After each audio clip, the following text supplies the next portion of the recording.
দেখেন, জাতীয় পার্টি মরা পার্টি এবং জনগণ তাদেরকে প্রত্যাখ্যান করেছে।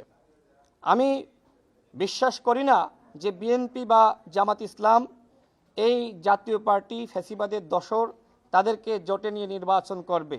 মূলত জাতীয় পার্টি এখন আলোচনায় থাকার জন্য এই ধরনের বক্তব্য প্রদান করছে। আমার মনে হয় আপনাদের সাংবাদিক ভাইদের উচিত এই জাতীয় পার্টি ফ্যাসিবাদের দোসর 14 দল যারা অপরাধ করেছে তাদের যে কোনো কার্যক্রম, সমাবেশ, মিছিল, মিটিং সে বিষয়ে আসলে সংবাদ প্রচার করাও আমি মনে করি যে এই মুহূর্তে আপনাদের সাংবাদিক ভাইদের কাছে আমার অনুরোধ, এদেরকে আপনারাও নিষিদ্ধ করুন, এদেরকে আপনারাও বয়কট করুন।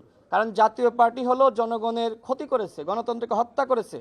জাতীয় পার্টি আওয়ামী লীগের অপরাধের বৈধতা দিয়েছে। আপনারা সাংবাদিক ভাইয়েরা কথা বলতে পারেন নাই, লিখতে পারেন নাই, অনেক কিছু প্রচার করতে পারেননি আওয়ামী লীগের কারণে, এবং আওয়ামী লীগের এই অপরাধে সহযোগিতা করেছে জাতীয় পার্টি। সুতরাং আমি সাংবাদিক ভাইদের প্রতি অনুরোধ জানাবো, আমরা যে ফ্যাসিবাদের বিরুদ্ধে অবস্থান নিয়েছি, যে আন্দোলন সংগ্রাম করছি, এই আন্দোলন সংগ্রামে আপনাদের পূর্ণ সহযোগিতা আমরা প্রত্যাশা করছি।